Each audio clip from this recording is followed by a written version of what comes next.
저는 이제 법치주의에 대해서 좀 한번 이제 말씀을 나눠보도록 하겠습니다. 지금까지 이제 현대에 와서까지 법치주의니 뭐 검찰공화국이니 이런 말도 이제 회자가 되는데요. 이제 법으로 다스리는 법과 사상을 주장한 한비자는 어떤 인물입니까? 한비자는 법가를 완성한 인물이에요.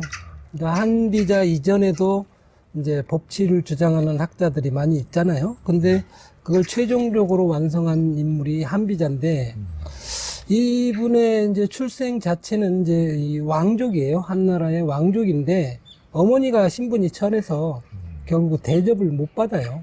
그리고 또 이분의 특징은 이 말을 더듬습니다. 그러니까 말을 아주 유창하게 잘하지는 못해요. 그러니까 이제 글로 남깁니다. 이분이 글로 남긴 게 너무 유명한 글인데, 이 글을 만들기 전까지는 전부 다 순자에게서 공부를 해요. 그렇다면서요. 예, 그러니까 재밌죠.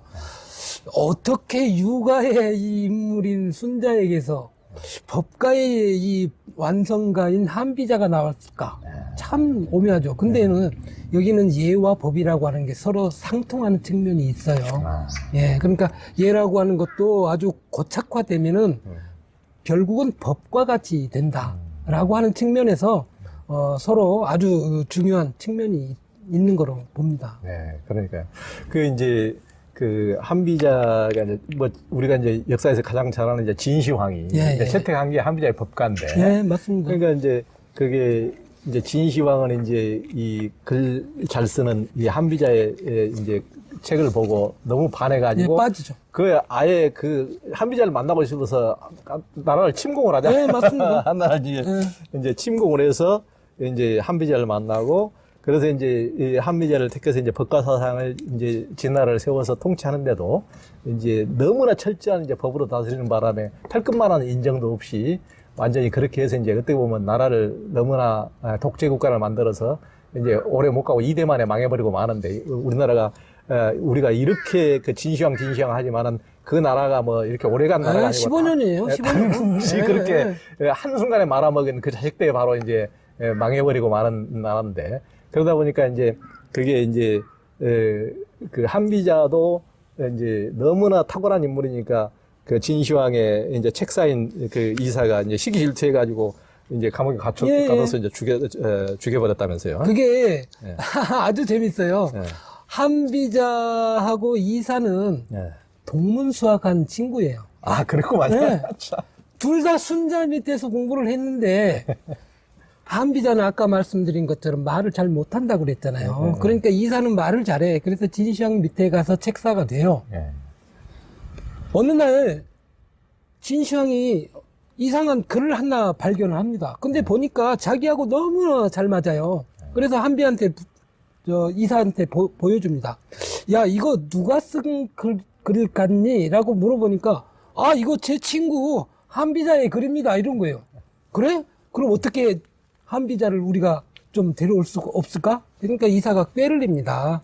한나라를 침공하면은 거기서 외교 사절로 분명히 한비자를 보낼 겁니다. 근데 그 말이 딱 맞아요. 그래서 한비자하고 진시황이 만나서 밤새 얘기를 했는데 너무나 잘 통하는 거라.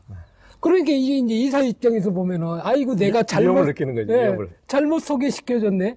이거 내가 죽게 생겼네? 이래가지고 모함을 해요. 진시황한테, 저 사람 보셨죠? 자, 지금 저 사람을 내치지 않으면 우리가 당합니다. 그러니까 빨리 내치거나 빨리 죽이십시오. 이러는 거예요. 그래서 진시황이 그걸 알아듣고 감옥에 가둡니다. 근데 여기서 한비자가 농간을 부려요. 감옥에 가둔 이 한비를 이사가 왕명이라고 사약을 줘버립니다. 그러니까 이걸 먹고 한비자가 그냥 세상을 떠버려요. 그래서 이제 이 진시황이 자기가 잘못했다고 뉘우치고 부르러 데 갔는데 이미 죽고 맙니다.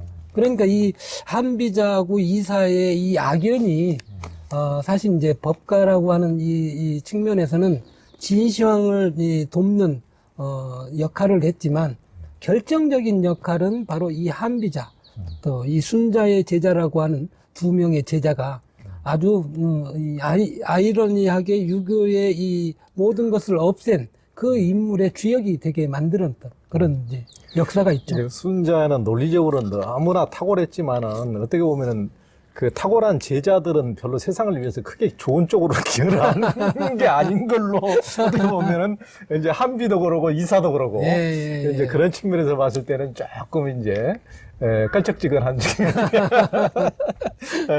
있구만요. 뭐 이사도 그렇고 뭐 진시황이란 그러니까 진시황처럼 독재자들 자기의 권력만을 생각하면은 법가가 굉장히 매력적이죠. 이것들을 그냥 한 칼에 그냥 법으로 이렇게 해서 딱 질서를 세워야지 내가 다스리기가 좋지. 이것들한테 이거 봐주고 저거 봐주고 뭐 덕이니 왕도니 하면 귀찮잖아요. 하여튼 그렇죠. 그러니까 독재자들에게는 굉장히 매력적인. 예. 이제 한비의 사상의 핵심은 뭡니까? 세 가지라고 볼 수 있어요. 예. 법, 술, 세. 요 세 가지인데, 이게 이제 각각, 이 전수받은 인물들이 있어요. 그러니까 앞에 있는 그 법가주의자들, 특히 이제 상황이라든가, 또 뭐 신부래라든가, 신도라든가, 이런 인물들에 의해서 법과 술과 세를 각각 이제 전수를 받는데, 이 법이라고 하는 거는 요즘 말로 하면은 성문법하고 같아요. 그러니까 그림이나 책으로 만들어서 백성들에게 널리 알려라. 이겁니다. 근데, 이 술이라고 하는 것과 이 세라고 하는 거는 아주 교묘한 통치술이에요. 그러니까 술이라고 하는 거는 꾀죠. 술책. 그러니까, 신하들을 서로 통하지 못하게 만드는 거예요.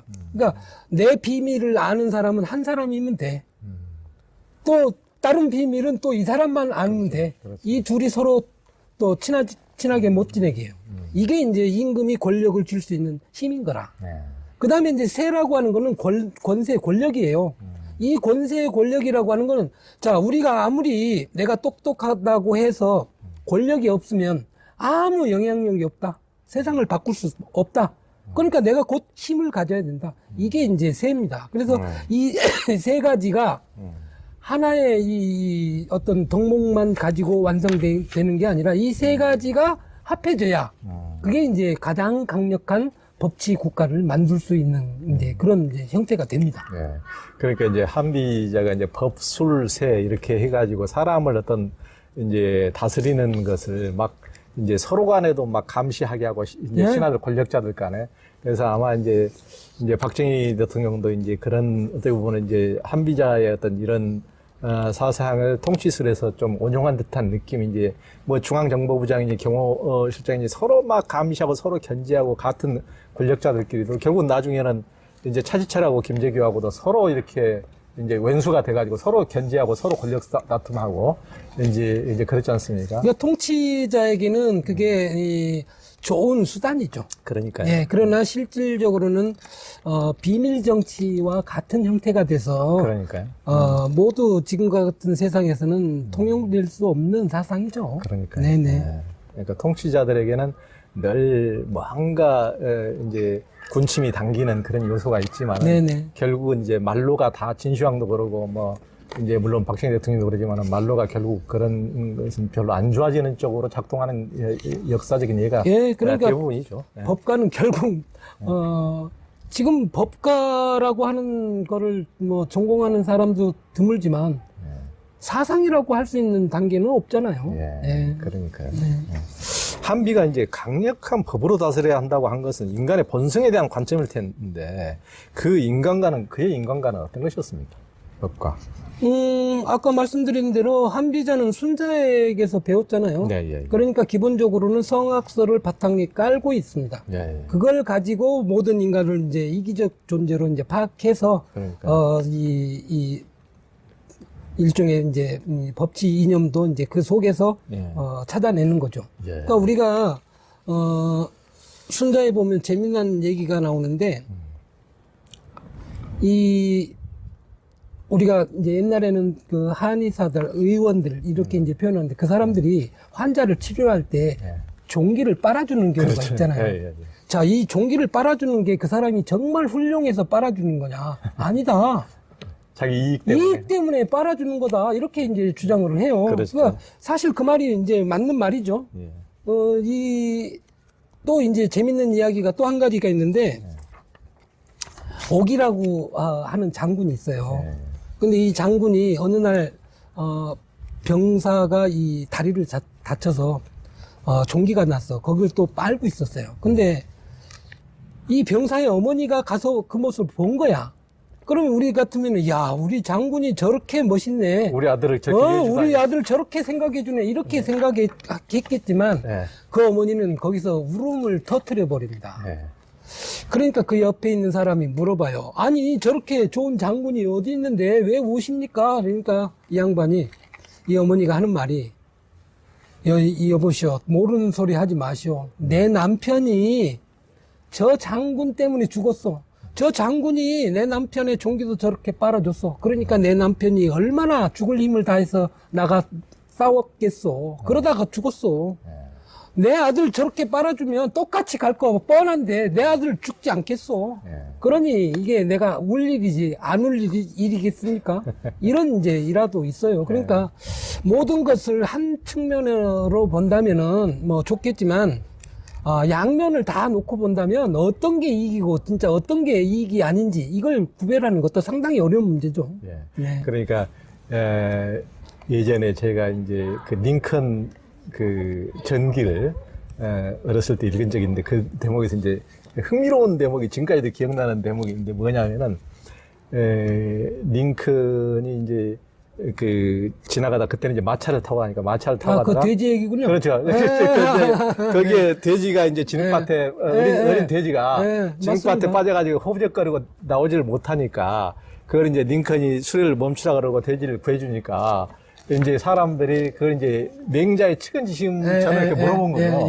그걸 참 마음이 선하셔서 그 측은한 걸 도저히 두고 보지 못하고 돼지라 할지라도 이렇게 구해주고 가시는군요. 그러니까 링컨이 아니 그런 게 아니다. 내 마음이. 나는 그렇지.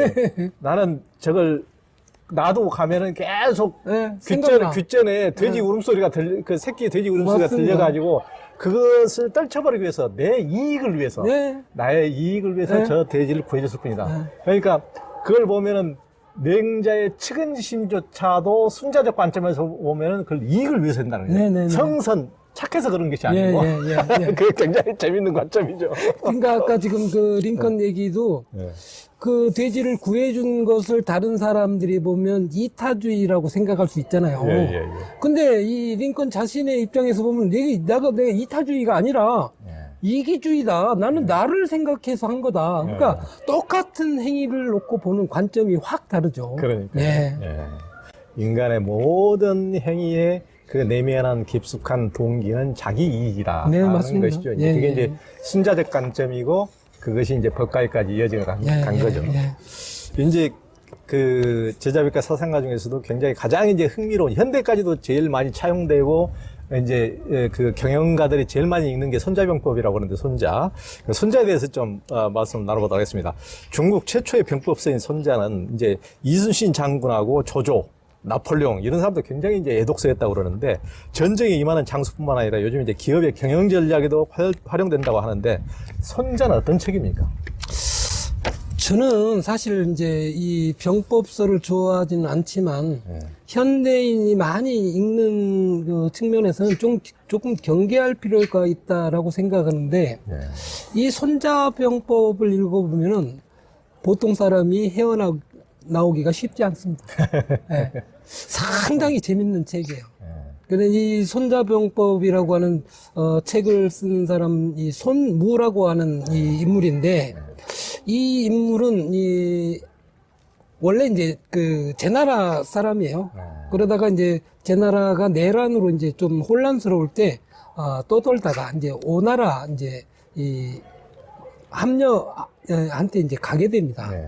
자, 이 상황에서 이제 이 함녀가 이 손무를 좀 이제 장군으로 이제 쓰고 싶은 거예요. 그래서 그 능력을 한번 좀 판단해 보고 싶었는데, 그래서 이제, 한번 시범을 보여달라. 그리고 이제, 요청을 하죠.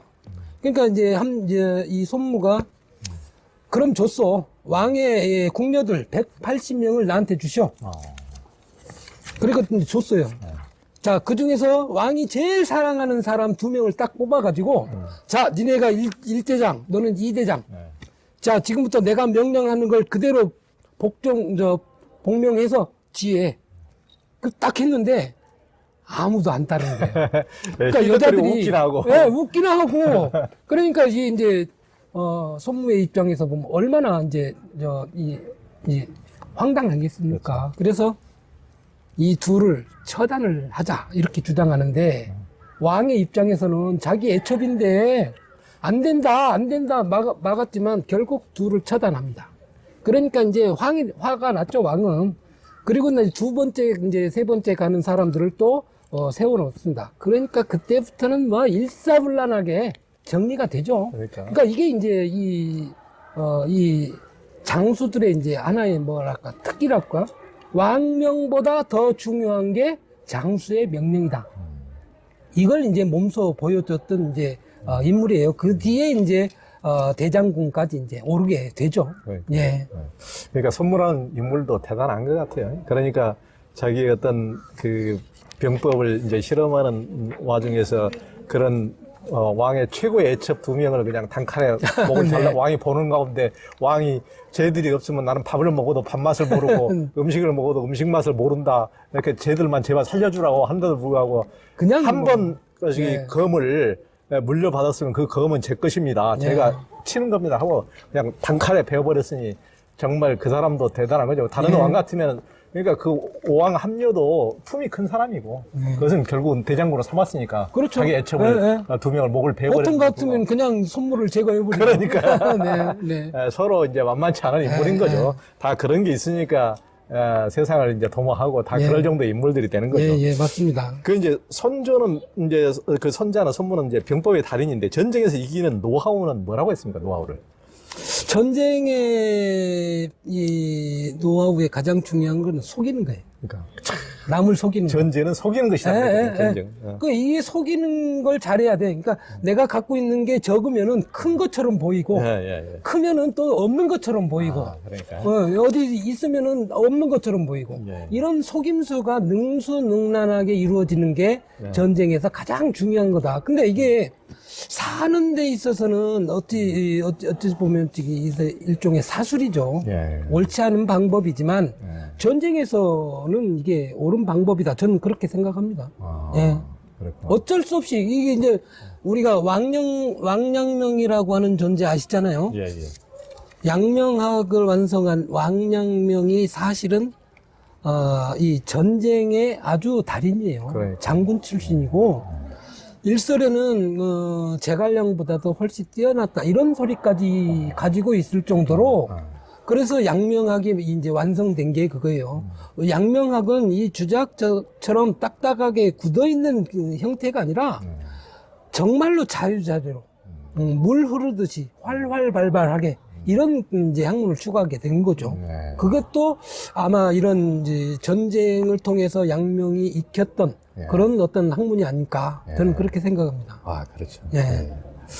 그 이제 인생을 사는 지혜와 기업 경영에 이제 활용되는 손자병법에서 이제 풍림화산이라는 고사가 많이 회자되는데요. 이 풍림화산이 뭐죠? 글자를 이제 보십시오.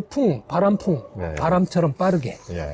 림, 숲을림, 그렇죠. 숲처럼 고요하게. 그다음 불길처럼 확 일어나는 거예요. 그다음에 산처럼 고요한 거. 그러니까 전쟁에서 풍림화산이라고 하는 거는 빠를 땐 빠르게, 느릴 땐 느리게, 크게 일어나고, 조용할 땐 조용히 숨고, 그렇게 해서 사람이 알지 못하도록 하는 거. 자, 이걸 이제 현대 우리 기업가들이 이제 많이 채용하는 거는, 현대의 이 문화라고 하는 거는 조금만 지체해도 이제 뒤떨어집니다. 그러니까 빨리빨리 변하고 또 정보사회잖아요. 남이 모르게 해야 됩니다. 그러니까 이게 손자에서 취할 수 있는 게 굉장히 많아요. 그러다 보니까 사람들이 이게, 저도 깜짝 놀랐어요. 어느 날 서점에 가보니까 이게 인기 독서야.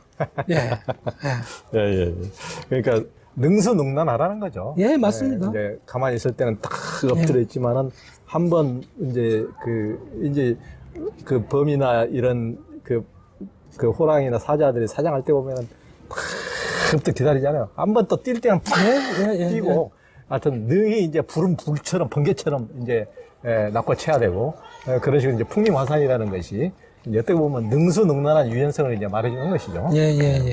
그러니까 이거는 이제 일종의 이제 우리 유학에도 이제 있는 건데, 유학이 지금까지 살아나올 수 있었던 배경의 가장 중요한 이념은 바로 변화의 철학이라고 저는 봐요. 공자 때 학문이 한당에서는 불교한테 뺏겼잖아요. 그렇죠. 그러다 이제 송대에 와서 주작이 되는데 이 주작을 보면은 완전히 선진유학하고는 달라요. 개념조차 안 나오는 걸 새로 만들어낸 거잖아요. 그러다가 이제 또 이 원나라, 명나라, 청나라를 거치면서 또 쇠퇴하잖아요. 그러니까 선진과 송대처럼 흥한 시기가 있고 그 중간에 두 시기는 또 쇠한 시기가 있는데 이 쇠한 시기가 오는 거는 변화를 하지 못했기 때문이다. 그렇죠. 근데 이 풍림하산이라는 거는 바로 변화를 저는 상징한다고 봐요. 모든 기업도 변화를 못하면 다 도태됩니다. 그렇죠. 우리 인간이나 우리 모든 동물도 변화를 못하면 전부 다 사라져요. 그래서 저는 손자의 이 학문 안에서 우리가 사술만 볼 게 아니라 우리가 살아가는 진리를 어떻게 이제 우리 것으로 만들까 이것 좀 봤으면 좋겠습니다. 그러니까 이제 공자가 가죽군이 3번 끊어지도록 읽었다는 이제 2편 3절이나 고사가 나오는 주역 같은 경우도 동양학의 하여튼 엄청난 중요한 주역이라는 것도 우리가 뭐 점친이 사람의 운세를 보느니 한다지만은 역 자체가 변화 아닙니까? 그럼요. 역 자체가 끊임없이 변화된다는 변할 역이니까 역은 변할 역이다. 역 자체고 그냥 주역이란 말은 주나라 때 변화를 말하는 주나라의 역이란 말이지. 그래서 주역이고. 그러니까 변화 자체를 말하는 건데 변화하지 않으면 도태된다는 것은 뭐 국가도 그렇고 사상 철학도 그렇고 모든 이치에 통용되는 것 같습니다. 이제 손자는 전쟁에 승리하는 법을 가르치면서 모든 것의 근본은 백성의 이익에 맞춰야 된다고 하는 손자도 맹자처럼 민본주의자였다면서요? 이제 민본이라고 하지만 약간 조금 차원이 다르지 않을까. 그러니까 이 민본이라고 하는 것과 지금 우리가 말하는 민주화는 좀 다르잖아요. 어떤 지배 세력이 있고 이제 백성은 자기의 역할을 다 하면 되는 것. 그게 이제 사실 민본이지 않습니까? 근데 이제 손무 같은 경우는 좀 이제 이게 조금 달라요. 그러니까 백성의 이익이 되는 것들을 최소한으로 이제 해가 되는 걸 최소한으로 만드는 거. 그렇죠. 그러니까 백성의 이익을 줄지 않게 하는 거. 이게 곧 민본이라고 주장을 한 사람입니다. 그렇죠. 그러니까 전쟁 자체도 우리가 전쟁을 하면은 엄청나게 다른 영토도 빼앗고 뭔가를 전리품도 이렇게 획득하고 이제 그래서 이익만을 생각하지만은 이제 전쟁을 통해서 또 손실도 사람들의 생명도 자기 백성들이 많이 이제 죽기도 하고, 굉장히 물자도 피폐해지고 이제 그런 경우가 많으니까 그런 손실을 최소화하도록 신속하게 전쟁을 만약에 할 수 없이 하더라도 최소하게 사람들의 피해를 최소화해야 된다. 적이라 하더라도 피해를 최소화해야 된다는 논리를 펴는 거죠. 맞습니다. 그러니까 지금 우리가 러시아하고 우크라이나 전쟁을 보고 있지 않습니까? 그 전쟁을 보면은 이 말이 떠오를 거라고 저는 생각합니다. 일반 백성들, 민간인들, 힘없는 어린이들, 이런 사람들이 살상당하는 거는 옳지 않죠. 그러니까. 그런 사람들은 최소한으로 하고, 그리고 빨리 끝내서 어떻게든 결론을 봐야 되는데, 질질 끌고 있잖아요. 이게 지금 우리가 고전이지만 이 사람들은 벌써 그 진실을 다 알고 있다고 저는 봅니다. 지금. 얼마나 백성에게 피해가 안 가도록 할 것인가 이걸 먼저 중심에 두고 있는 거예요. 일반인들이 이제 생각하는 것과 달리 공자도 병법에 조예가 깊었다고 이제 하는데 예전에 이제 공자 영화 보면 공자가 직접 막 전쟁을 지휘하고 이제 하는 게 나오지 않습니까? 그럼 이제 일반인들을 보면은 전혀 예상 밖에도 공자는 이제 글만 읽고 글만 이제 이렇게 하는 사람, 공부만 하는 사람으로 이렇게 보통은 생각이 나름인데 일반의 어떤 그런 상식을 깨는 그런 이제 영화가 나오기도 했는데 이제 통상 그런 이제 보통 용기를 보통 사람은 높이 사는데 공자는 용기에 대해서도 굉장히 과도한 것에 대해서는 경계를 했죠. 네네. 특히 이 공자의 제자인 자로가 네. 사실 굉장히 이 기골이 장대한 네. 힘이 센 그래서 이제 포호빙하라고 하는 고사를 가진 이제 제자예요. 맨손으로 호랑이를 잡고 황하를 건넌다. 이게 말이 됩니까? 근데 이런 제자가 자로야. 이 중요 자로야. 근데 이 제자가 공자님 앞에 가서는 무릎 꿇어요.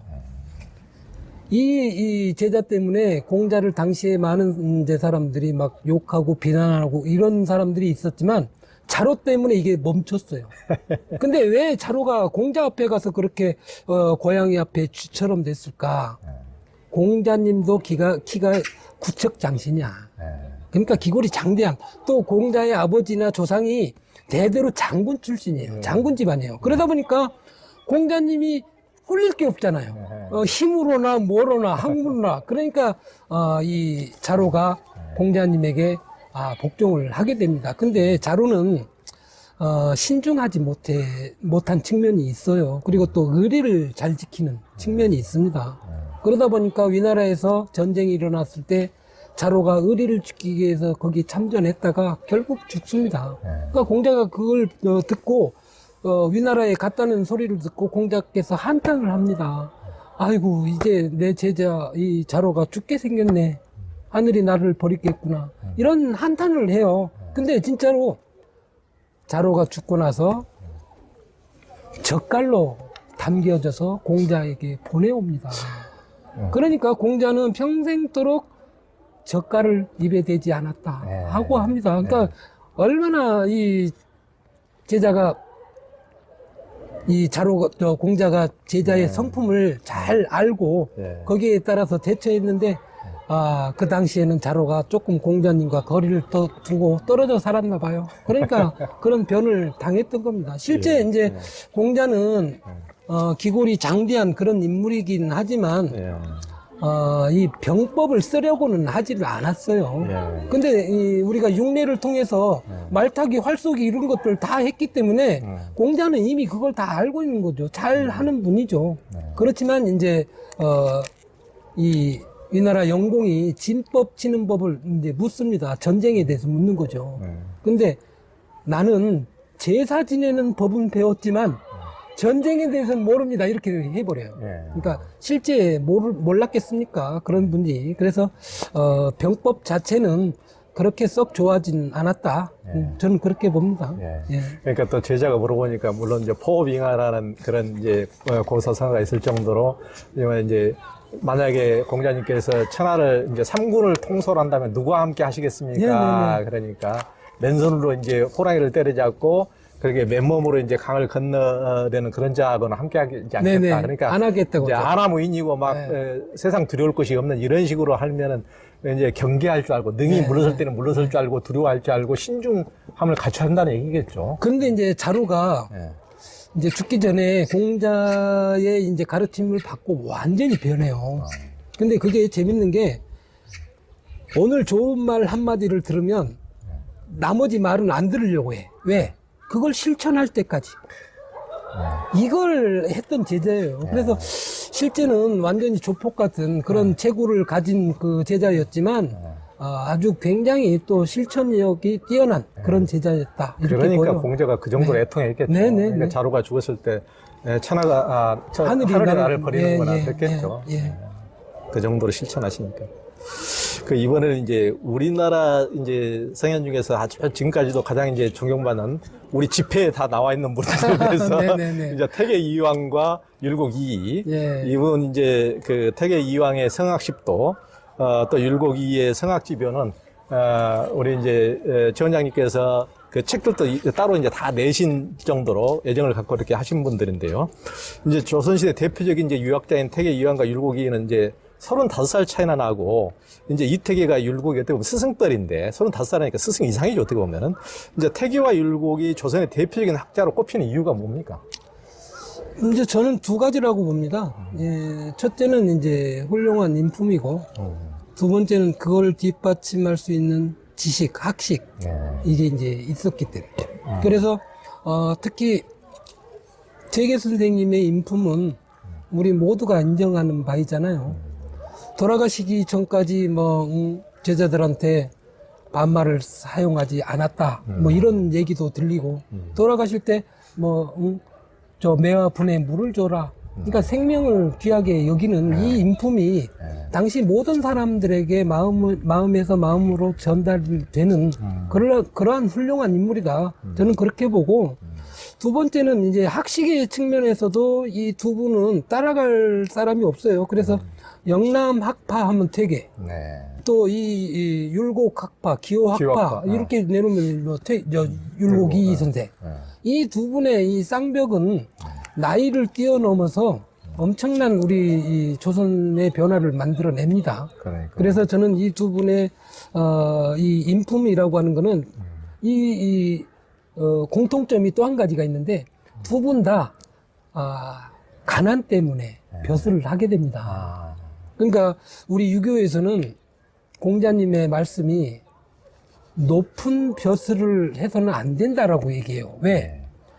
내가 먹고 살기 위해서 벼슬을 할 때는 높은 자리에 가면 절대 안 됩니다. 거기 가서 나쁜 짓을 할 거 뻔하니까. 그러니까 먹고 살기 위해서는 벼슬을 할 때는 천안, 낮은 벼슬을 해라. 이걸 이제 주장을 하는데 이 두 분이 꼭 그걸 실천해요. 그러니까 퇴계 선생은 한 번도 군수 이상을 못 가잖아요. 물론 율곡 선생은 요즘 말로 하면 법무부 장관, 이조 판서까지도 가지만 이 두 분이 거기까지 간 데는 실질적으로 가족을 먹여 살리기 위한 수단이요. 네. 그냥 수단에 불과했는데, 이게 이제 여러 가지 이제 상황이 이제 그렇게 만들어서 퇴계 선생님은 계속 이제 고향으로 돌아가겠다 해서 결국 이제 호 자체도 이제 퇴계가 이제 되잖아요. 예, 예. 옹계리로 돌아가겠다 이 뜻이니까. 예.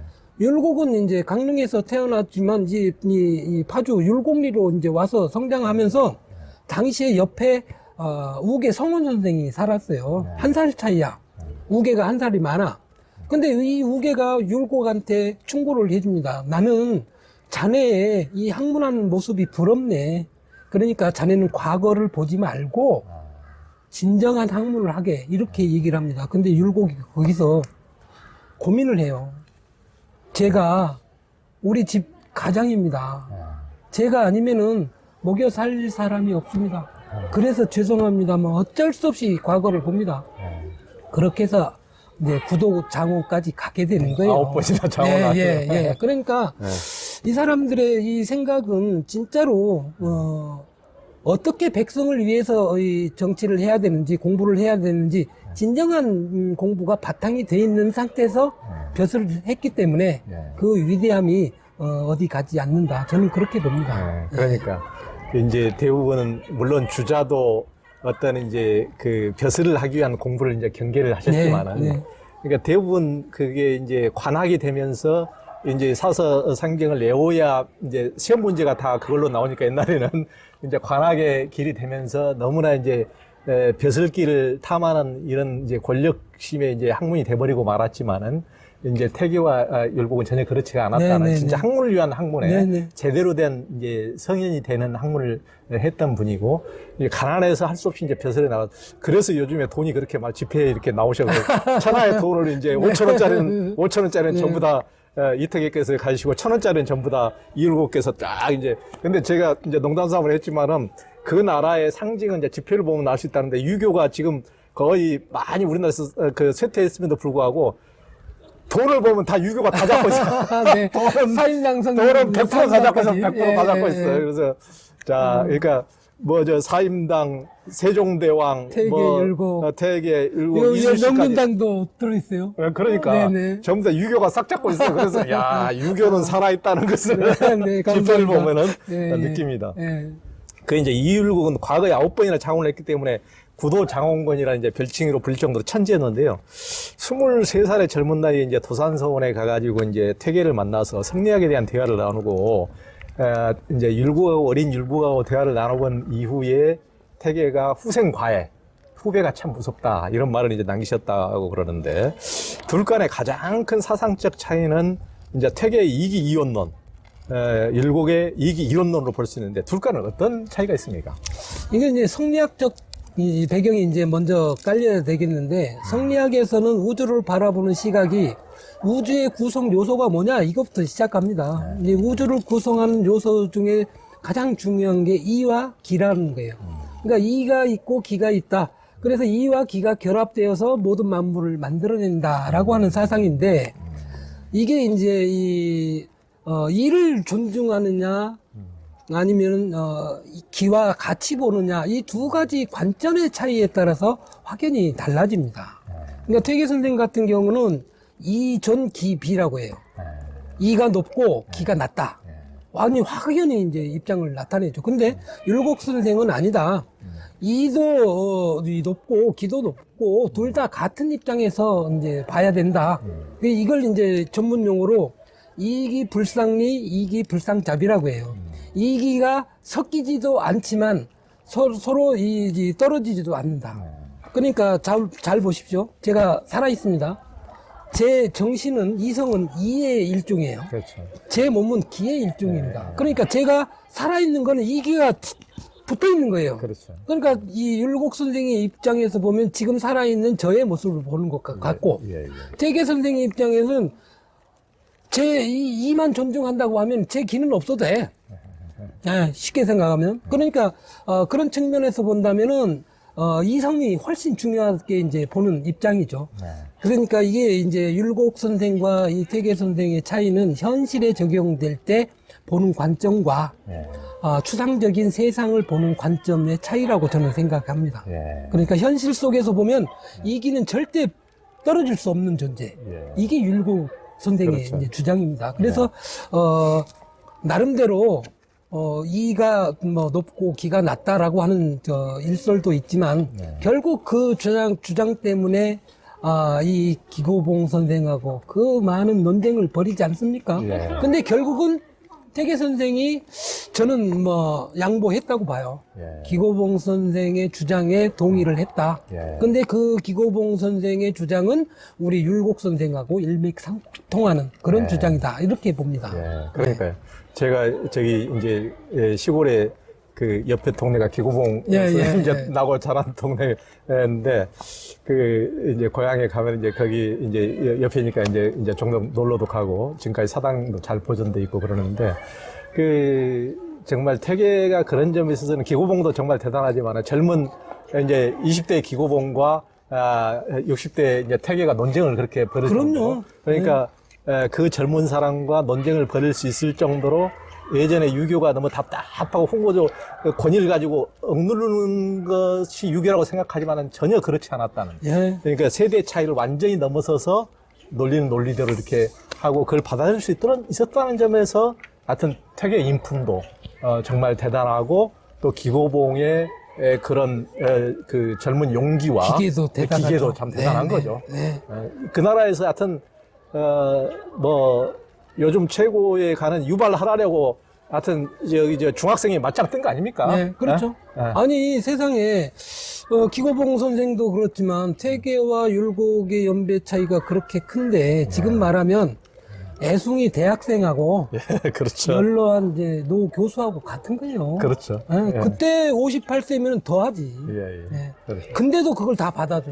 그러니까. 그 2박 3일 동안 이야기하면서 후생과해라 이런 얘기를 할 수 있는 사람이 지금 어디 있습니까? 그러니까. 이게 정말로 위대한 측면이죠. 그렇죠.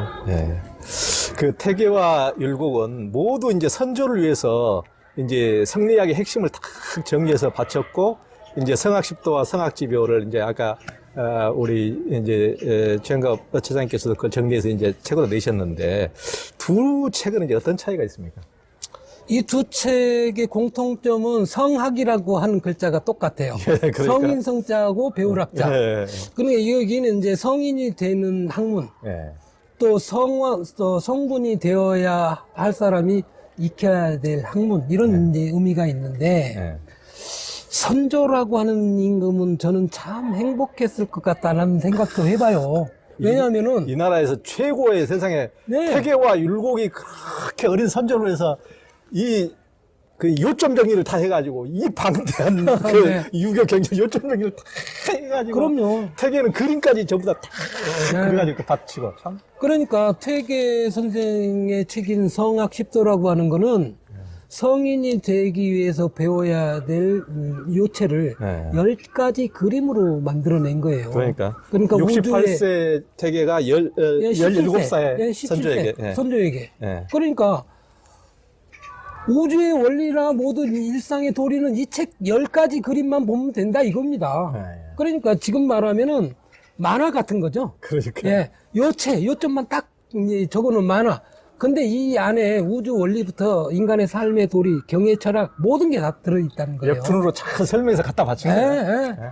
그러니까 참 행복했겠다라는 생각 들고 성학지묘라고 하는 책도 똑같은 의미에서 그건 율곡이 40세 때 예. 23세 선조에게. 예, 예. 예. 근데 이 율곡의 성학지묘라고 하는 책은 사실 대학이라고 하는 책을 기본으로 해요. 그러니까요. 그러니까 대학이라고 하는 게 이제 우리가 잘 알듯이 수신제가 치국 평천화 이 원리를 이제 기본으로 삼지 않습니까? 그러니까 이 대학의 가장 기본되는 내용을 축약해서 이제 드리는 거죠. 그러니까 뭐냐면은 임금은 사실은 옛날에는 계속 공부를 했잖아요. 신하들 앞에서 경연하고. 네. 근데 그 경연에도 빠지는 사람이 많았어요. 네. 그걸 이제 보완해 주는 거죠. 네. 이 요체, 이 요점만이라도 꼭 공부를 하십시오 하는 요청이라고 봐요, 저는. 네, 그러니까, 내가 왕이었다면 정말 좋겠다.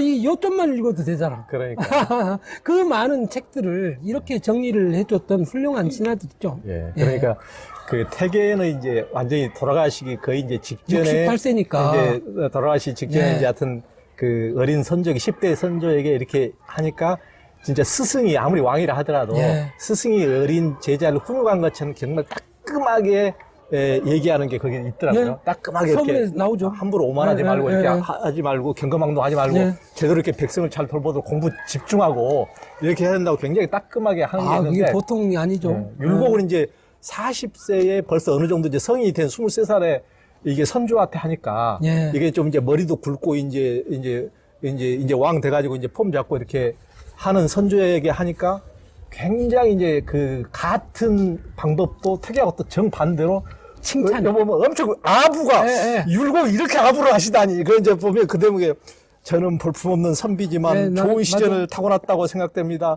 전하의 총명함과 지혜로움을 우러러 바라보니 성군이 될 천부적인 자질을 타고난 것 같습니다. 진실로 학문에 전념하여 함양하고 성취하여 기량을 채우신다면 우리나라에서 요임금 수문군의 정치를 볼 수 있을 것입니다. 네. 천년에 한 번 만날 수 있는 이 기회를 놓쳐서는 안 됩니다. 그러니까 우리가 보면은 선조라는 인물은 세상에서 제일 훌륭한 그 사람은 태계, 율곡, 이순신, 우리가 아는 세상에서 제일 훌륭한 네, 인물은 다 맞습니다. 만난 네, 네. 인물인데 그 사람들을 다 박대하고 나라는 임진왜란, 정유재란하고 정말 파란 고해로 백성을 몰아넣어서 네. 정말 어떻게 보면은 약간 좀 한마디로 좀 나쁘게 얘기하면 진짜 왕 중에서는 좀 어떻게 보면 세종대왕과 정반대 하여튼 이런 인물로 같은 좀 평가도 받는데 예, 예. 이런 인물을 또 그 이분들은 어찌됐든 간에 또 훌륭한 군왕으로 만들어야 되니까 여기 위해 참 노심초사하고 애쓰고 이것까지 갖다 바치면서 이렇게 하고 또 이율곡도 그냥 아부까지 해가면서 그냥 막 칭송해가면서 성군이 되라고 그렇게 했으면서도 그나마 그렇게 했으니 망하지는 않았구나라는 생각도 한편은 들기도 하면서 그렇게 이태계, 이율곡, 이순신이 그렇게 나라를 보살피려고 또 왕을 그렇게 위해서 헌신했는데도 불구하고 민생을 이렇게 도탄에 빠뜨려 해서 한편으로는 참 할 말 없다 이런 또 느낌도 들기도 하고. 저는 이 율곡 선생의 이 말씀은 아부라고 보기보다는 아마 선조의 자질을 벌써 알고 이런 말씀을 하신 것 같아요. 그러니까 우리 유교에서는 사람을 교육시킬 때 칭찬을 먼저 하는 이 교육을 굉장히 중요하게 여깁니다. 그러니까 부정적인 측면을 부각하지 말고 가능하면 긍정적인 측면으로 이 사람이 좀 흥기하도록 일으키도록 이런 교육이 이제 유교의 교육법이라 율곡 선생께서는 선조의 자질이 아마 조금 부족해서 그런 자질을 염두에 두고 일부러 이렇게 과차는 하는 그런 형태를 취하지 않았을까 그런 생각 듭니다. 예. 예. 야, 참 성현들의 기운이 탁 깃들어있던 600년 된 그 향나무 횡단 또 명륜당에서 공부한 500년 전통 또 고구려 그 국자감 태화까지 전통을 치면 이게 1000년이 넘은 전 세계에서 지금 가장 오래된 전통의 대학이죠. 네, 그렇죠. 성형외라는 것이 그런 전 세계 최고의 어떤 전통의 이런 곳에서 우리 최영각 원장님으로부터 정말 얘기를 듣니까 정말 이게 너무 재밌고 앞으로 또 나를 세면서 또 들을 기회를 한번 갖도록 하겠습니다. 너무 고맙습니다. 네, 감사합니다. 예. 네, 네.